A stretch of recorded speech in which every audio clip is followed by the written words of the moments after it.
नमस्कार मित्रांनो, मी मनीष सावंत आणि आजचा व्हिडिओ जो आहे तो माझ्यासाठी खूप स्पेशल आहे, कारण की आज आपण चाललोय तिराळी धरणाच्या आतमध्ये। तिलारी धरण तुम्हाला माहिती आहे, कोकणातील एक मोठं धरण आहे दोडामार्गात, आणि ते दोडामार्गातील हे धरण गोवा राज्याला पण खूप पाणी पुरवठा करतं।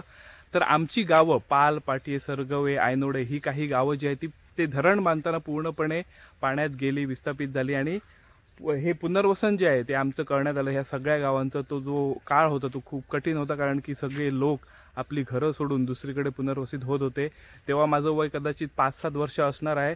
तर आता पहिल्यांदा मी तिकडे जातोय बोटीने, आणि तिकडे जाताना पूर्णपणे निसर्गरम्य असे नजारे मी तुम्हाला दाखवणार आहे, आणि जुन्या गावाची थोडी थोडी पुसड अशी जी आठवणी आहे ते पुन्हा एकदा ताजे होणार आहे। चारही बाजूने डोंगरने वेढलेले असं ते गाव होतं, तिकडे जाणार आपण बोटने, तिकडे फिशिंग करणार आहोत, तिकडे स्विमिंग करणार आहे, आणि पूर्णपणे निसर्ग सौंदर्याचा तुम्ही आनंद घ्या, आणि ही बोट रायडिंग वगैरे तुम्ही नक्की एन्जॉय करा। छोटासा व्हिडिओ करणार, पूर्ण बघा, आणि असेच व्हिडिओ पाहिजे असले तर नक्की तुम्ही पण कमेंट करून तुमच्या प्रतिक्रिया कळवा। तर आपण आता जात आहोत आपल्या जुन्या पालीला, चला आपल्या पूर्ण गावातल्या मंडळींसोबत।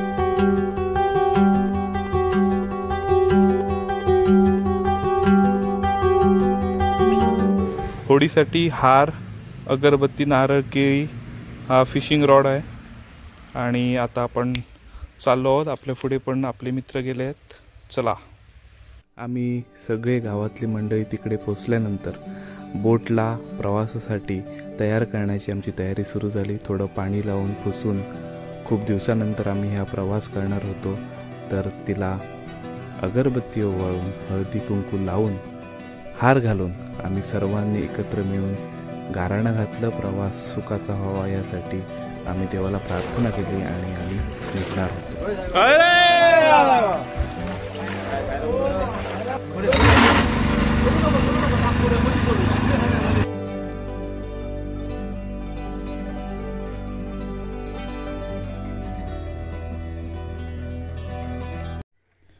निळं पाणी, हिरवे डोंगर, काळे पांढरे ढग यांच्यामधून होडीतून प्रवास करत आम्ही सगळे आमच्या जुन्या गावाकडे जात होतो।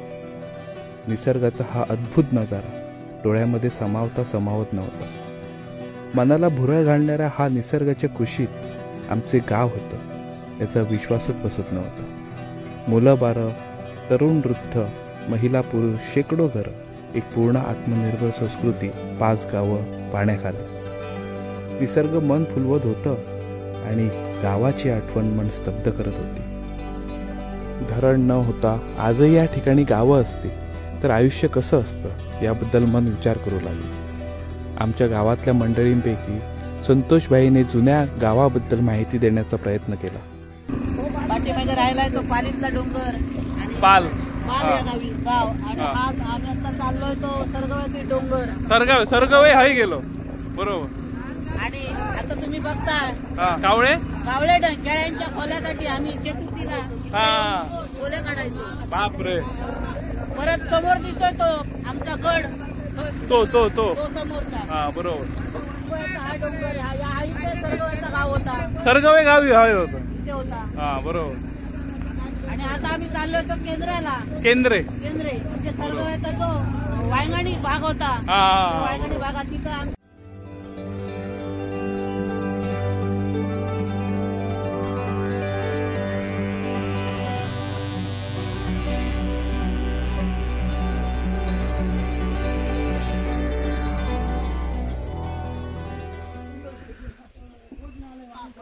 तर मित्रांनो, आता आपण पोचलो इकडे सुंदर अशा, हे निसर्ग पाहावत राहावं असं वाटतोय। आपण तिराळीच्या आतमध्ये आलोय, पालगाव, आणि आपण गरीने, हा आमचा तात्यासाहेब सगळ्यात मस्त मासे काढणारा, आणि गरीने आपण आज गरवणार आहोत। मस्त मजा येतली। तात्या सांग बरे काहीतरी, एक तरी काढा, रेकॉर्ड हा तुझ्या नावा, एक तरी मोठं काढून दाखव।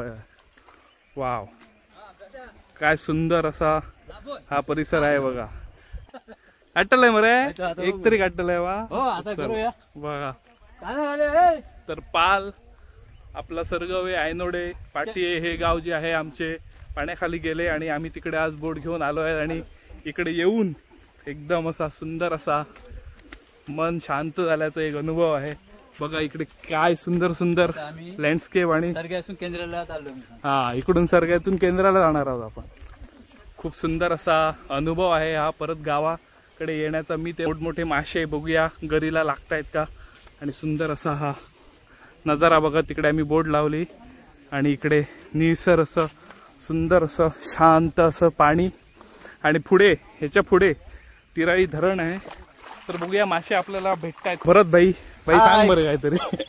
ही आहे का काय म्हणत तेव्हा. ही आमची हरसाण्याची कोण केंद्रीय गावातली.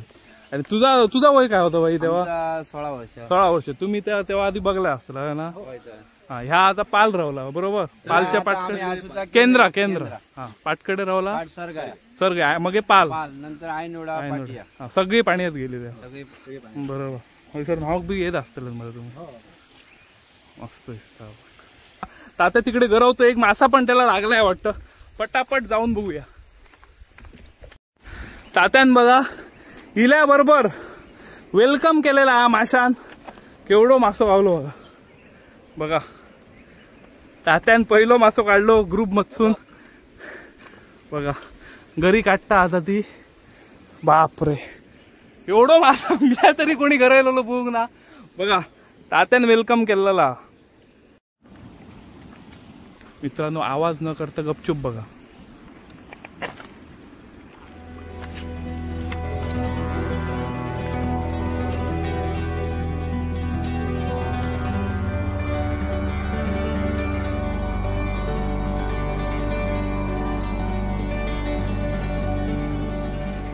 आई शपथ भेटलाय आई शपथ. हा बघा लाईव्ह मित्रांनो लाईव्ह काढलेला आहे. लाईव्ह तुमच्या पुढ्यात बघा. घरी टाकली की मोठा मासा आला.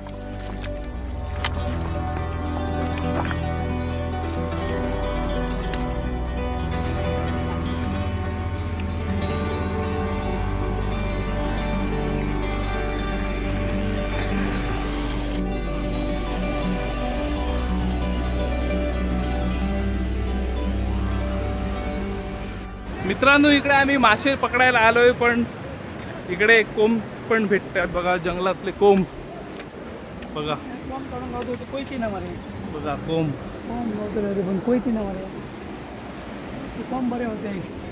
कोंबांची भाजी आम्ही खातो. आणि जंगलात येऊन आता कोंबाची भाजी पण मिळेल आणि मासे पण मिळेल आज मस्तपैकी. बघा या प्लेसवरती सुंदर प्लेसवरती.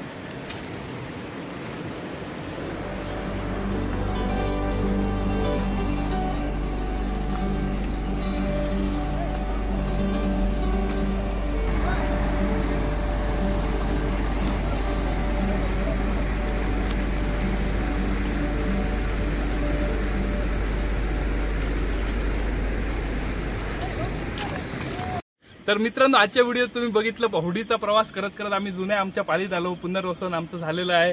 आणि तात्या अजून बघा घरीने फिशिंग करतोय. लाईव्ह मासे पकडण्याचा पण मी एक व्हिडिओ तुम्हाला दाखवलाय. आणि तुम्हाला आता मासे दाखवतो आम्ही केवढे मोठे मोठे धरलेत. हे बघा जबरदस्त मासे. आणि यांची आज कडी होणार आहे. आणि अशाच व्हिडिओसाठी फिशिंग व्हिडिओसाठी आमच्या चॅनलला सबस्क्राईब नक्की करा. चला भेटूया. खूप मजा आली आमच्या सगळ्या मित्रांसोबत गावातल्या मित्रांसोबत आम्ही आज फिशिंग केली. आणि भेटूया पुढच्या व्हिडिओत. थँक्यू. कधीही न विसरणाऱ्या आठवणी आणि निसर्गरम्य नजारे मनात ठेवून आम्ही परतीचा प्रवास सुरू केला. जाताना पण असे सुंदर मनमोहक नजारे आम्हाला पाहायला मिळाले. तुम्हाला पण असा अनुभव घ्यायचा असेल तर आम्ही कोकण विहारतर्फे हे काम तुमच्यासाठी करणार आहोत. नक्की संपर्क साधा. धन्यवाद.